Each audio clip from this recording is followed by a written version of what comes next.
Someone recently posted on a thread about the show, why does it seem like we always pick up the show in mid-conversation? And I pointed them out to the definition of a cold open. So here we are on a cold open. We just crossed the 2-year anniversary of Coast to Coast Pinball. I don't know what that means. This is episode 175 coming up. Let's go.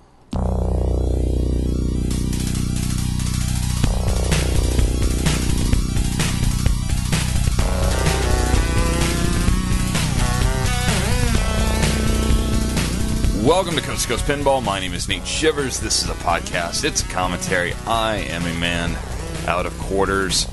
Happy 2 years, right? Happy birthday. I didn't realize it, but episode 174 was actually recorded and published on the 2-year to the day anniversary of Coast to Coast Pinball. That's pretty awesome. So it's been a fun time, been a wild ride. There's more in store, as they say. We're coming to you tonight, not live, from San Diego, California. It is Wednesday, June 24th, 2015. How are you?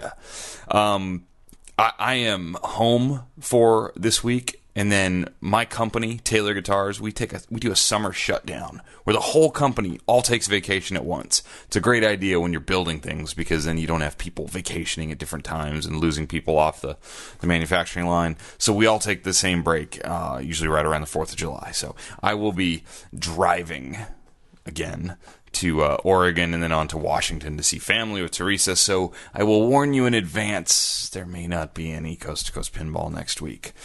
So with that being said, let's just jump right into some quick topics here. 5 fast thoughts.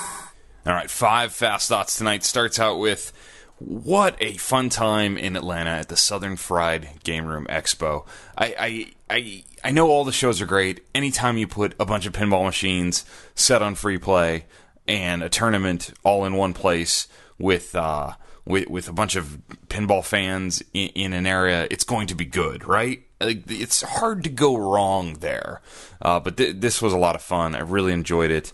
There were some very nice games that people brought for the free play rooms. Had such a good time. Respectable tournament showings. That is what I've come to decide. Respectable tournament showings. I am striving to do better, but respectable tournament showings. Thanks again to Preston, Patrick, Dana, Joel, and Shannon for all their efforts and what a nice show that they put on down there. So fantastic, and I wish them the best of luck. I heard many people, rumors of, needing more space next year abound. So maybe that show is going to move locations at some point to a bigger venue. So anyway, second fast thought number 2.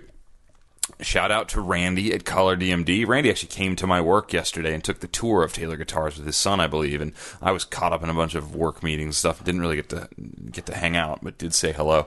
But more importantly than that, I purchased my first Color DMD from Randy, and it was waiting for me when I got back from Atlanta. And I put it in my Metallica game, and it's awesome. It is so good. And everyone talks about, oh, you're not going to be able to score good because you're too busy looking at the DMD. And then some people say, no, there's the Color DMD bump, and you just seem to score better. I can attest to the Color DMD bump. My first game with the Color DMD was 56 million, which is, that's okay for me. And keep in mind, I have my game set up with no extra balls, and back legs very high, front legs very low, and out lanes open. So I have been playing very well. It is so good looking. It's funny that the DMD is something we don't look at a ton when we play. I mean, some, but when you have it in color, and I really like the high def version. And if you've not seen this in person, videos I don't think actually do a great job of showing how good it looks and how the cartoony aspect of certain animations, especially Metallica, really come through in a great way. So it fits it perfectly. Many say it's the best Color DMD to date. I really enjoy it. I'm very glad to have it. Thank you, Randy, for making sure I got all the right stuff to mount in this new Stern head box. All is good. Can't say enough good stuff about Color DMD. Fast thought number 3. This is just a random thought I had when I was listening to somebody talk about America's Most Haunted at the tournament at the Southern Fried Game Room Expo, because America's Most Haunted was in the main tournament bank. And it's an interesting one to have in a tournament because there's literally only like 70 or 80 of those things built in the world. So most people have not played them. There's no virtual version of it out there yet. So a lot of people don't even know the rules. And I saw people making, are taking different approaches to the game, many which were taking approaches that I would not call optimal.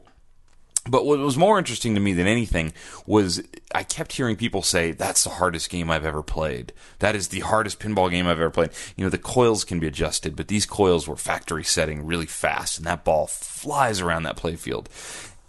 The thought I was actually having was what a unique sort of place in pinball history America's Most Haunted is actually going to have when it's all said and done, when we get all 150 of these games out into the world.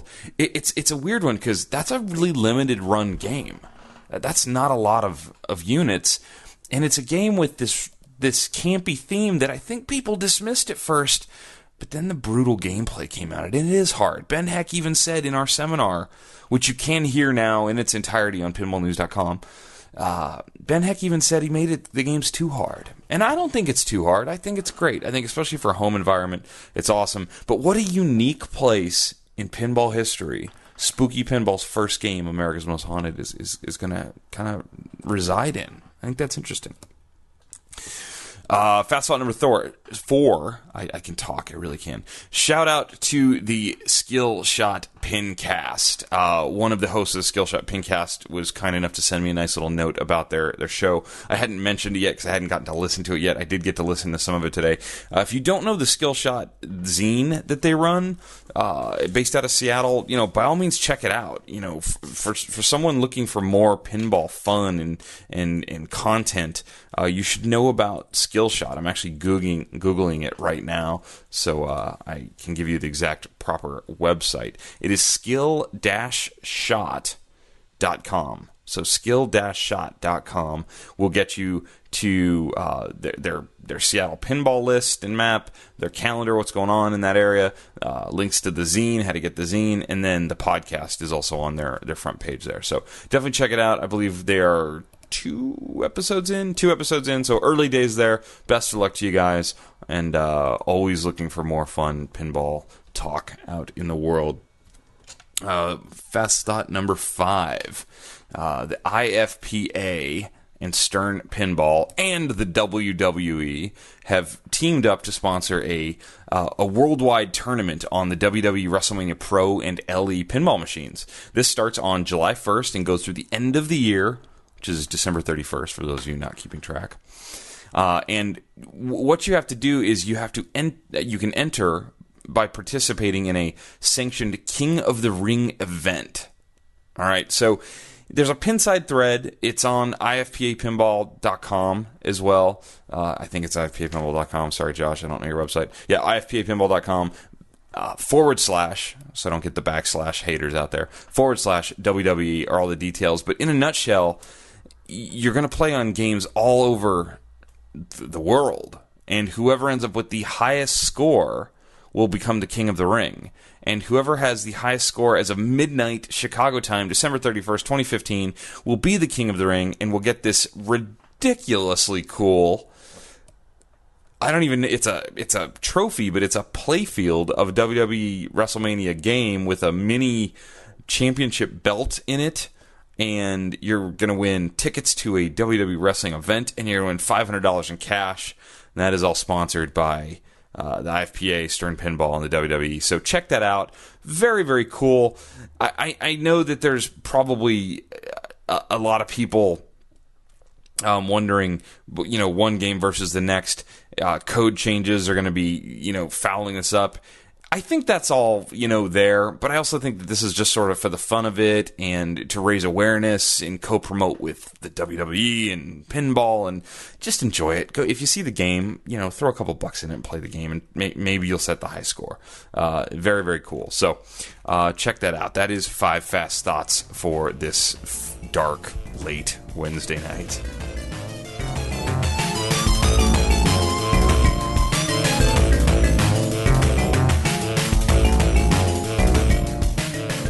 Forum static.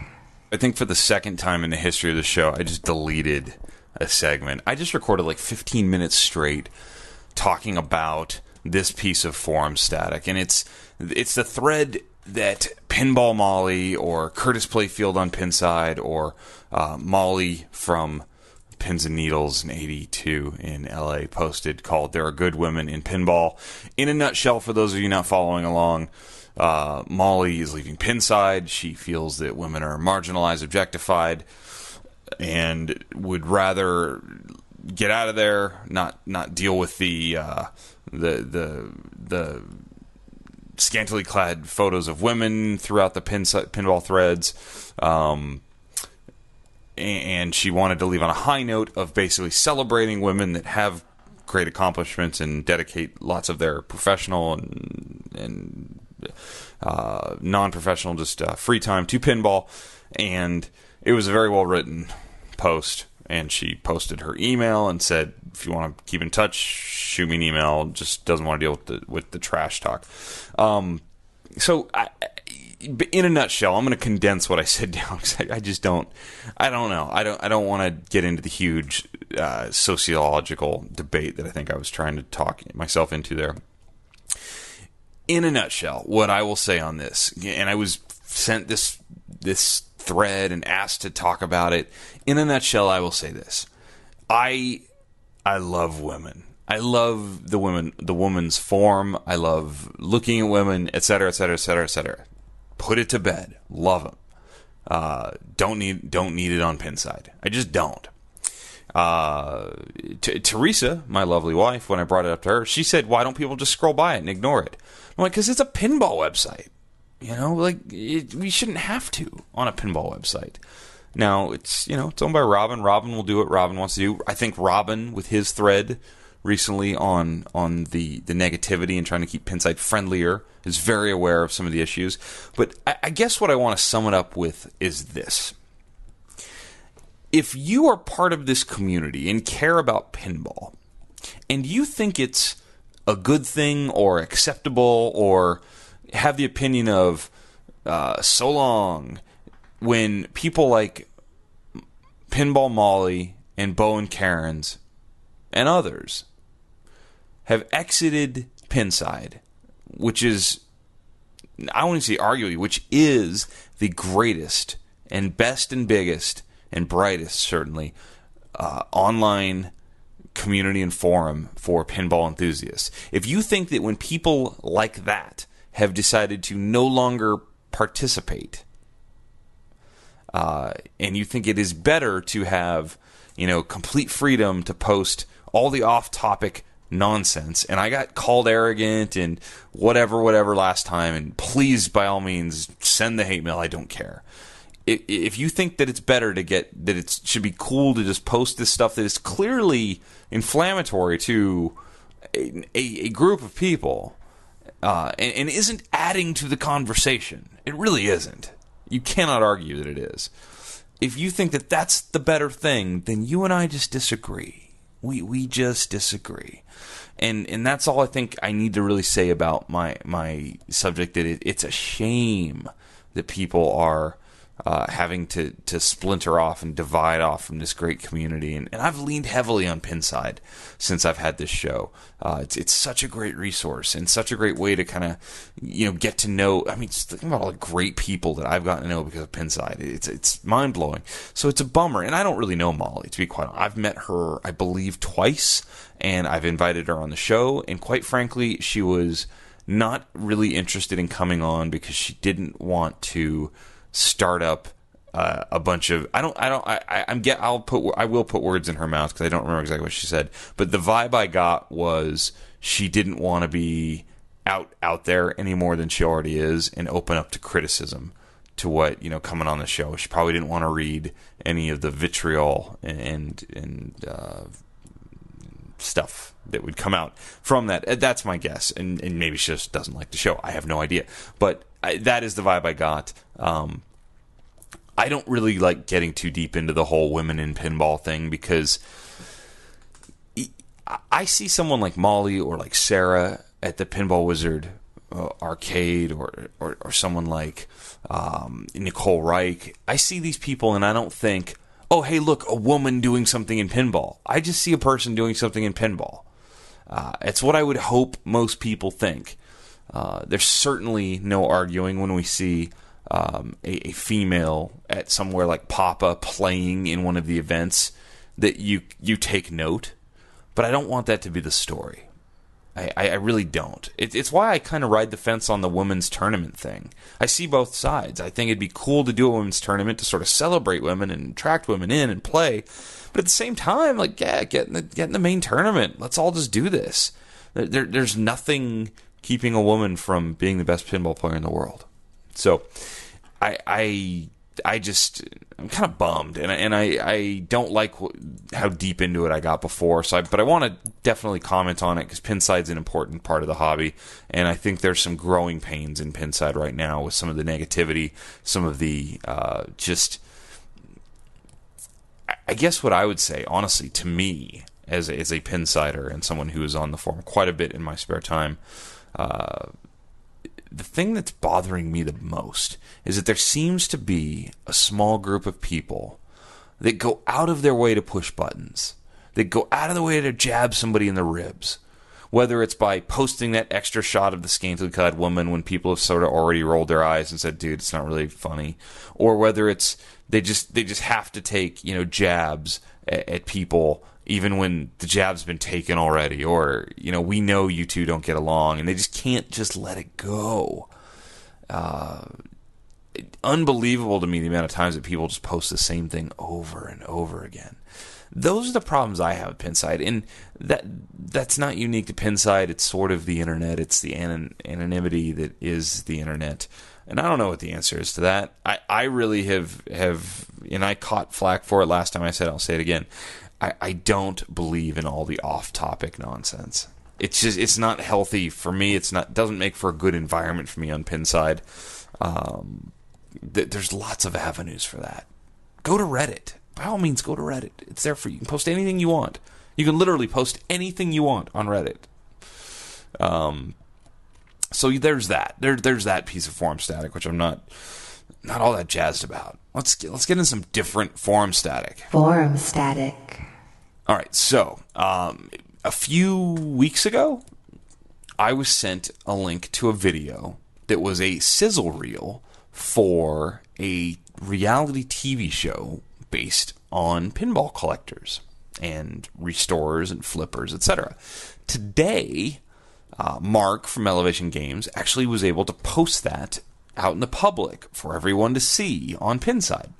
And 5 pages later, everyone has gotten to weigh in their opinions on this proposed television show called Pinballers. And as the thread went on, we learned that maybe it's still possibly a show that could take place on the internet. In a nutshell, I really hate that term.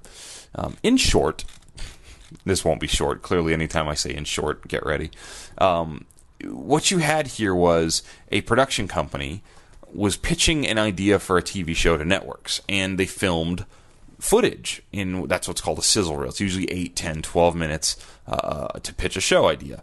The idea of this is somewhere between American Pickers and Storage Wars, where you've got these personalities, these people that are in this industry / hobby, whatever you want to say it, who are antagonists and protagonists with each other around this thing set in the reality TV show thing. I am way beyond over reality TV, so let's get that out of the way. And I think a lot of people would probably agree with me. However, reality TV still gets ratings. So production companies are looking to sell their next show. It's cool at first to see pinball in this high def, loud music, full color, HD video. Anytime you see pinball, like our beloved hobby, anytime you see that in a video or on screen, you're kind of like, yeah, pinball. I found myself it was tough to go along with this sizzle reel at some point. The players, the cast, so to speak, will be familiar to some of you. Jared, who was on the show recently, who now is the social media director for Stern.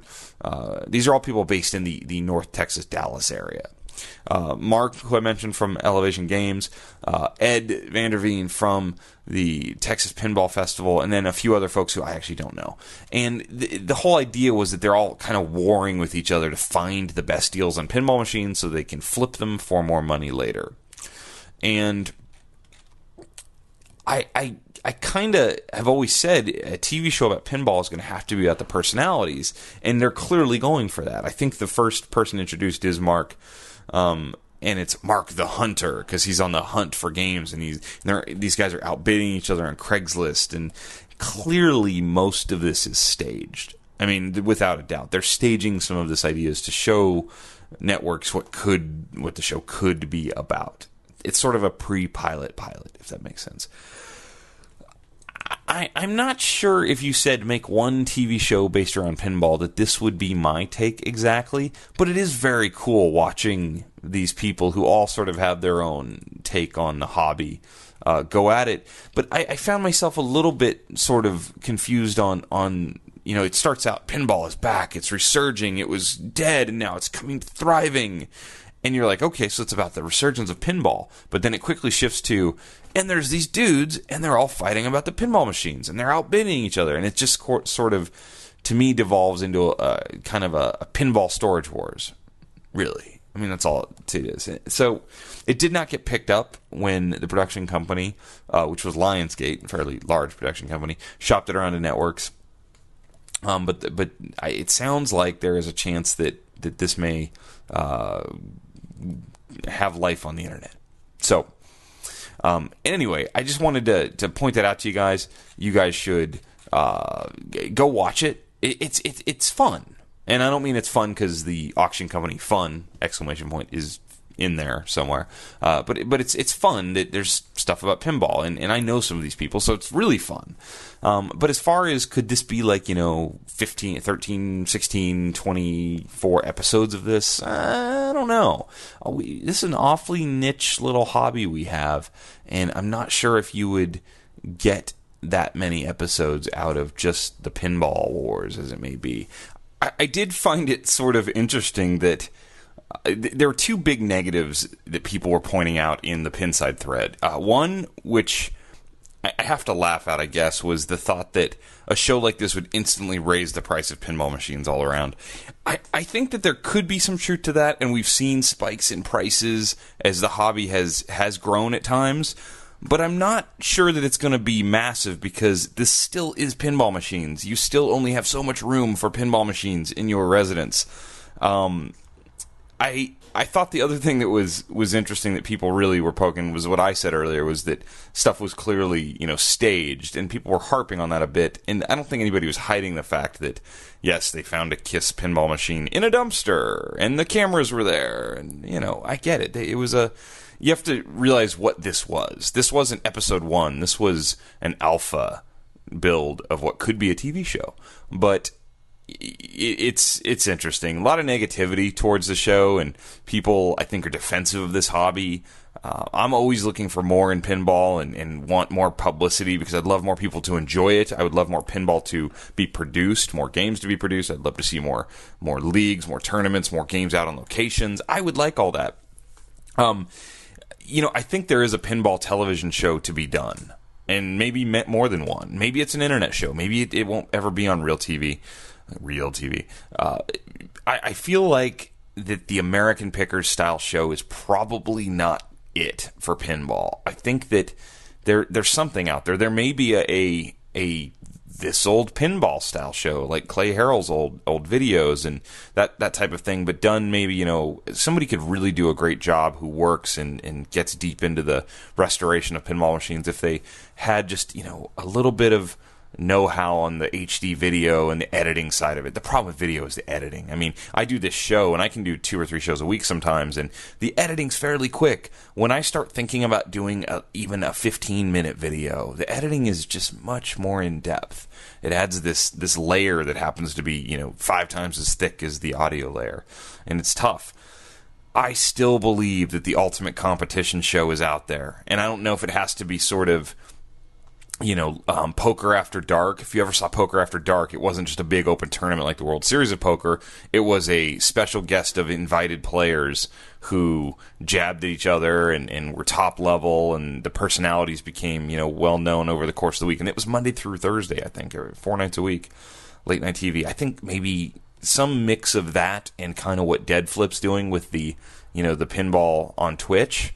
The Dead Flip show, I really enjoy it. But I'm hardcore, You're hardcore. You're listening to a podcast about pinball, and I don't know if the the Twitch style, and not just Dead Flip, but any Twitch style viewing is really for the masses.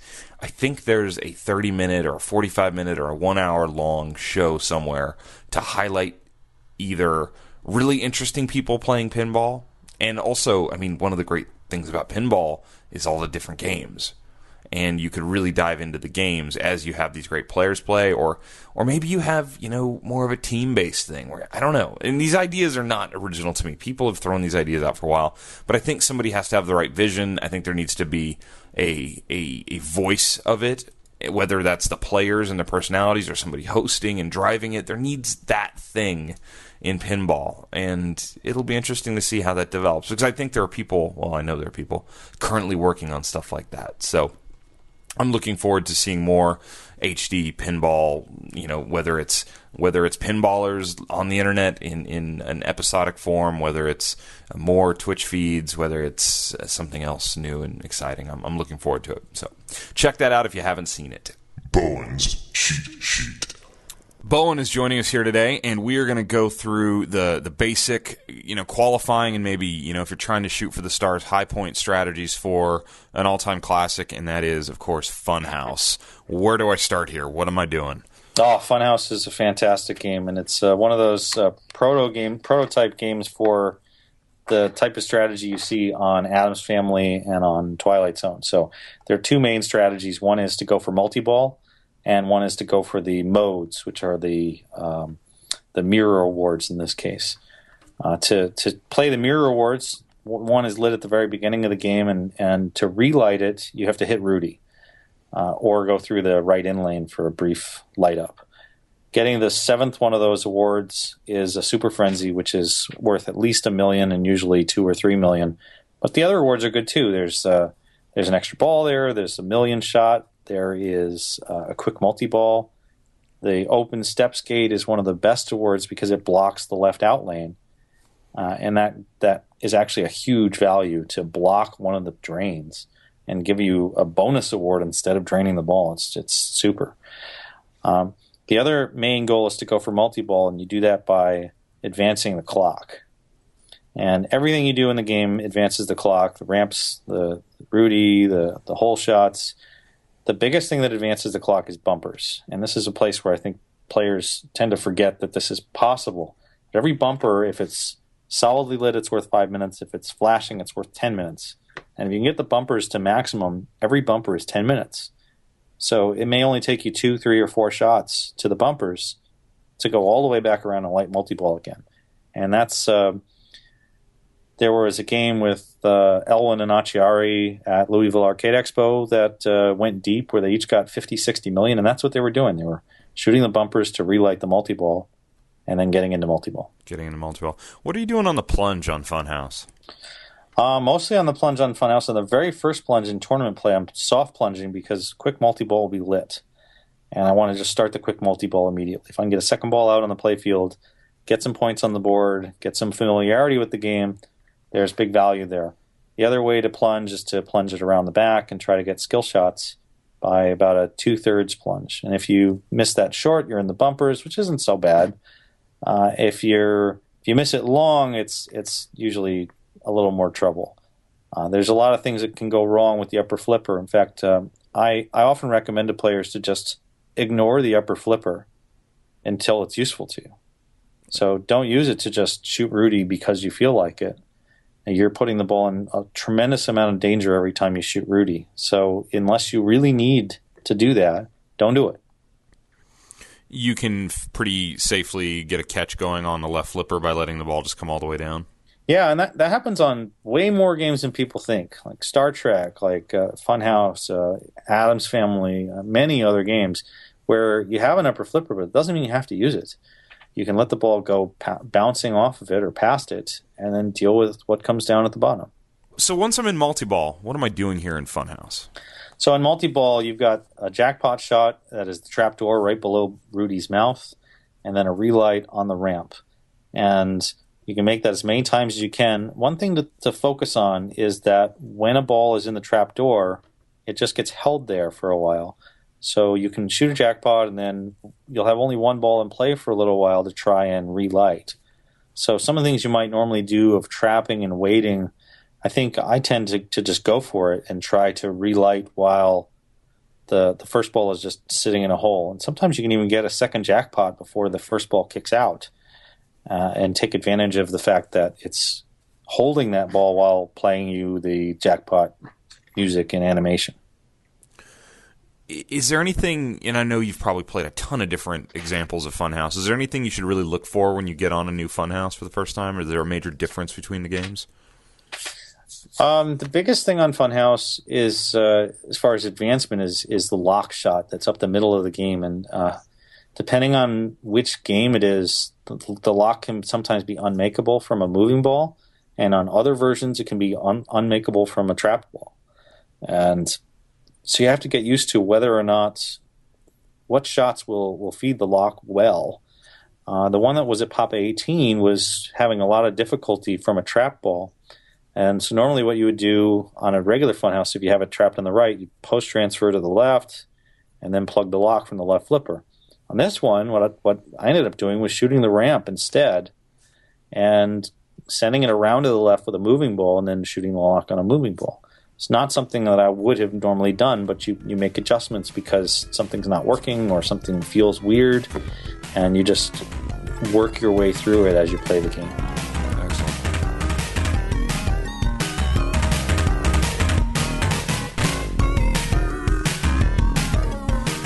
So I actually have been corrected on the Southern Fried Game Room Expo, and if you didn't notice the opening of the show, I referenced it being recorded not live on Wednesday night, and now it's actually being finished not live on Thursday night. I have very rarely in the history of Coast to Coast Pinball not done the entire show in one night and published it that very night, but the conundrum I was having last night with how to deal with all this pinside stuff put me in a weird spot. I didn't want to finish.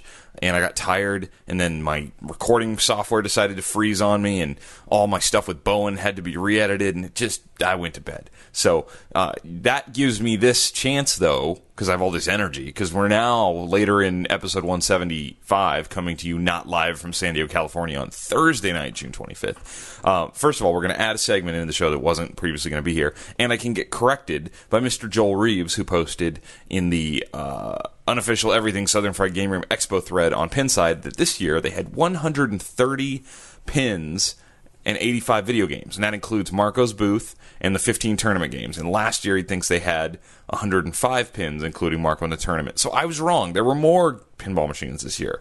I think it probably had to do with the fact I spent a healthy amount of time in the tournament room, which was not part of the main floor and probably just skewed my perspective. At least that's what we're going to go with here as we roll out everybody's favorite segment, or at least one friendly listener's favorite segment who emails me all the time begging me to do it again. And this one's for you. It is, of course, Random Number Generator Game Review. Yes, Random Number Generator Game Review. I was actually going to have Teresa join me for this, but I think she's walking the dog. I don't know. I tried yelling for her, and she did not answer, so she's either ignoring me or walking the dog. So if you don't know Random Number Generator Game Review, this was a segment born out of doing too many episodes in a row with not enough news happening. So what we do is we go to the Pinside Top 100, which is actually a Pinside Top 300, if you go and look. And we're going to do a special version of Random Number Generator Game Review. Since I'm about to play in Pinburg in less than 5 weeks now, 5-6 weeks, something like that, and I could literally walk up to a bank of any games tonight. What we're going to do is we're going to do a Random Number Generator Game Review of the modern games, the top 100 solid state games. And then we're also going to do one of the EM games, which could be trouble because I haven't played or seen most of those games. So here in the modern solid state games, we go 1 to 300. I pull up random.org, I type 1 in the minimum number, which is actually already pre-populated there, and I type 300 in the max number, and I hit the button generate, and we get the number 142, which we then go back and reference on the pin side top 100, 200, 300, and that's on page 2. 142 is the game Blackout. Williams, 1980. So I don't know this game very well. It's that certain Williams game with the certain drop targets that generally don't have stickers on them, and I'm scrambling as quick as I can to try and pull some playfield images up of Blackout. What I can tell you about Blackout is there was one for sale in San Diego for what seemed like forever, and nobody bought it. Blackout sort of shares a lot of resemblances in inserts and in artwork to Firepower, and I don't think that's a surprise. They're sort of from the same era of the Williams pinball machines in the early 80s. I was 1 when this game came out, by the way. This was that era. Like I said, Firepower, Blackout, which I believe Blackout was first. I'd have to go look, but I could be wrong on that. It's one or the other. I think those are like literally right in that 1980 thing. I question myself now. I think Firepower was first. But this was following... I'm blanking on the game. The other game that's always for sale. So Trizone. Not a game I really love. Gorgar. Same era. Laser Ball. Those are the games from that era. And that's Williams System 6, I believe. These games they built a lot of these games. This was a big-time era set of games for Williams. And the key things I remember specifically when I've read about Blackout is that it actually had solid-state controlled lighting. It did a blackout. And I've never played this enough to actually get to the blackout sequence, but I know there was a way to either lock balls or hit targets or do something that actually dimmed the light, kind of like Fade to Black does on Metallica, but just a very early version of that. And I believe that this is also the game that had some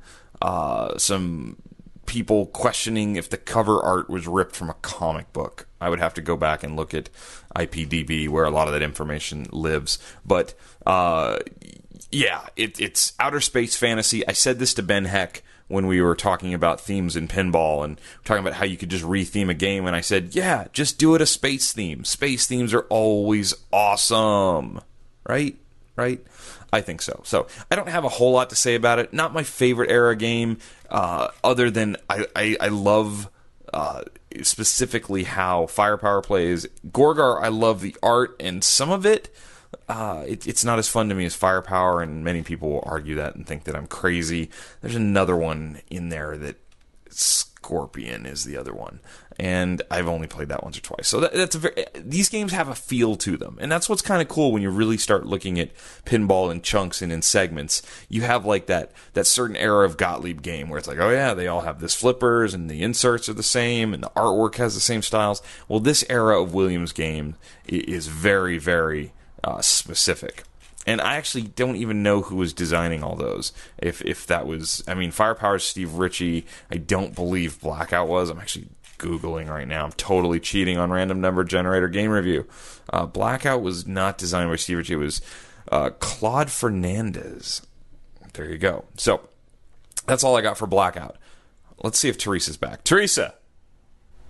Come here. All right, so we're going to have a guest on episode 175 here as we go to the second half of Random Number Generator Game Review, where we do the EM games. Teresa's going to come in here and co-host this segment with me. She doesn't know it yet. What's happening? You got to get kind of close because we're working with one microphone here. Okay. All right, so we're doing Random Number Generator Game Review. We just did the solid state games, and we got Blackout, which I didn't know a whole lot about, so it was kind of a bust. Now we're going to do the EM, and we're just going to do the top 100 so that hopefully we get something that I know. Oh, they actually only list 100. I thought it would go farther. So, have you ever played this game before? What is it? Random Number Generator Game Review. No. Oh, yes, you generate like a random number and then you talk about the game. Yeah. Yeah, no. You've never played them. I've not played. Oh, we're going to do it with EMs. You won't know this game likely. but we're going to go for it. So you can verify I have 1 through 100. He does, and there's a button that says generate. I'm going to let you press the button. There's the mouse. There's very one. exciting. How long does it take? It's instant. 20. Number 20. All right, so here's the EM Top 100. We scroll down number... Dancing Dolls. What? Dancing Dolls. Never even heard of it. Dancing Dolls is... Misogynistic? Wow, how very topical of you, Teresa. I'm just saying because that's what dudes used to call chicks dolls. Well, that's true. I don't know anything about Dancing Dolls other than it's a Gottlieb game from 1960, and I only know that because it said it there. It's got zipper flippers. It's got the little mini flippers. It has a gobble hole. See, that's a gobble. Cool. Is that a gobble hole or just a saucer? I can't tell. A gobble hole. A gobble hole is a hole that gobbles the ball. Strangely enough. Sounds really dirty. Stop that. This is a family show, Teresa. I'm sorry. Whoever named that must have known it. Mr. Turkey named that. This is a wood rail game, so I really don't know anything about this other than there are two girls dressed like they're dancing on a stage show. Exactly. It is a self ball loading game where you actually have to push the ball with that plunger down there to load the ball. So you can do like your own multi-ball by loading more than one and loading them all in. And I like how they have instructions that tell people that there are buttons on the side of the cabinet. the big word flipper and then buttons on side of cabinet. Because that was new, right? At first you just tilted them around. Wasn't exactly new, but yes, in the grand scheme of things, yes, many people might have only seen a Bagatelle style. Like, what is this fancy newfangled thing? It has flippers. And lights and sounds and stuff. So it's a symmetrical game, which is rarely seen anymore. You've got pop bumpers. You have, it's actually very reminiscent of a Bagatelle. You know what? What? They have a blonde and a brunette. No redhead, huh? No. Well, I don't know if they could do orange back. There's also girls on the slingshot covers here. I don't know. Their legs are open. Their legs are not open. They're dancing. They're kicking their legs up. It looks like they're going like... Teresa, you're turning this in. This is not rated R Coast to Coast Pinball with Teresa. It inspires that inside of me, I guess. Why do you think that there are two little guys with a horse-drawn carriage down here where the ball's played sit? It's like the ball trough. I don't know. Some sort of gentry. Only the rich white guys with their own land and have wagons with horses can have this game. And in 1960? Maybe. Yeah. I don't know. I'm trying to find the backlash. The backlash reminds me of like a bingo backlash. Nick Baldridge, who I don't know if you know Nick, but Nick hosts Nick hosts a podcast called For Amusement Only, and I believe he's now done more episodes than I have. What? Well, he does lots of short episodes, and it's all about EM games and bingo machines. And he's probably like the most in-depth into those machines redhead. Of anybody. There's a redhead on the backlash of Dancing Dancing Dolls. So, which is dancing ladies. They're calling the ladies dolls. It's a stage show, though. Do you see that this is like a cabaret-style show is what's going on here. People are seated in the theater, and there's a screen back there. So, well, that's a total bust, other than we got Teresa on the show, so that's a win. Can we do another one? Because that was lame. You want to do another one? Yeah. Just for you, Teresa. But not like these. We're going to do the modern games. Disrespect, thank you. We're going to do top 100, and Teresa has to review it, okay? What if I don't know anything about it? That'll be even better. Number 93. Number 93 on the Pinside Top 100 in the solid state games. That game currently is Black Knight. I've played Black Knight before. Well, what would you say about Black Knight? This is the original Black Knight, not Black Knight 2000. I know. I've played this one. That guy had it in his garage. You're correct. That guy did have it in his garage. Multi-ball scoring. Cool looking. Time to drop targets. Magna save. Is that the magnet thing that stops your ball? From going out, holds it above the in lane and drops it in the in lane instead of the out lane. Yes. The ramps are very cool. This was... This was 1980, I believe. Oh, I said that all authoritatively, like I really knew. Authoritatively, thank you, my dear. Yeah, 1980. How did you just randomly know that? Because it's a big game in the history. This is Steve Ritchie, and this game with the multi-level play and the music and the dark thing. This was a big game for Williams for sure. I like it that it looks like lava. Who's the Black Knight? I think it's Steve Ritchie. Is he under there? He's in the mask? Sure. Right? I'm actually checking my work to see if this was also I like the Martin Lawrence Williams movie, system. Black Knight. That's completely different. But it's really funny. I doubt it. No, it's hilarious. That's a really funny movie. Okay. It's awesome. Is it? Yeah, he like does this whole thing where he does like a music and he teaches them how to dance like modern people, but they're all like in there. It's really funny. I'll take your word for it. All the people listening right now think that, yeah, Nate, why don't you think it's funny? So you think that Coast to Coast Pinball friendly listeners are big Martin Lawrence fans, do you? I don't know if they're big Martin Lawrence fans, but that's a Has he done a movie since Bad Boys 2? I don't know. I like that one that he did, and then the one where he is a thief, but he has to act like he's a cop to get into the building where he hid the stuff he stole. But then he turns out, because he was a thief, he's really good at helping them solve crimes. Remember What that are one? you talking about? The other Martin Lawrence movie that's really good. Those are the There's two? Yes, it's Blue Streak. Bad Boys and Blue Streak? No, Bad Boys are dumb. No, Bad Boys the original is great. Black Knight and Blue Streak. You've lost your mind. Color You've lost in the your name mind. of the movie. It's a good movie for Martin Lawrence. Did you just use a racial slur? Oh my goodness, Teresa, no. I have to have a talk with Teresa after the show.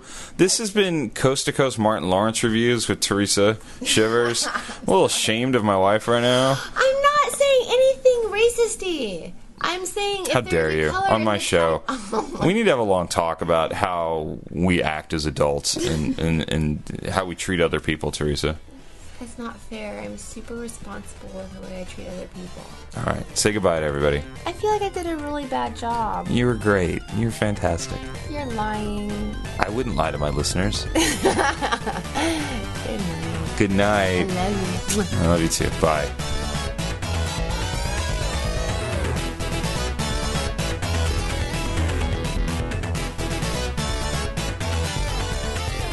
This felt like the clunkiest episode ever. Yikes.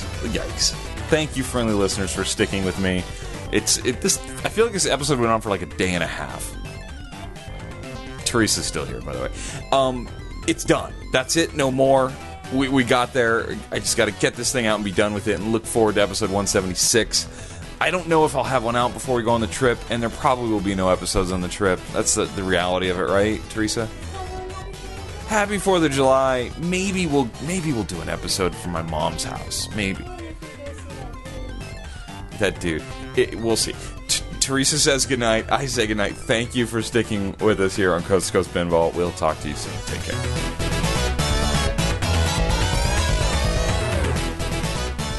Random number generator game review. Random number generator game review. Say it like louder. Random number generator game review. Random number generator game review. How do you want me to say it? Keep going. Random number generator game review. Not quite so airy. Like a little more. Random number generator game review. Don't put the emphasis where you're putting it. Switch it. Where do you want me to? Just anywhere. Random number generator. Yes, that's what I'm going to do. Don't grab the mic. Oh, sorry. Random number generator game review. More sexy than that. Random number generator. I'm sorry. I feel like such an idiot saying this over and over again. Say it the way you want me to say it. Okay. Random number generator game review. One more time, but say it a little louder. Random number generator game review. I feel like my voice got weird on that one. Tell me when.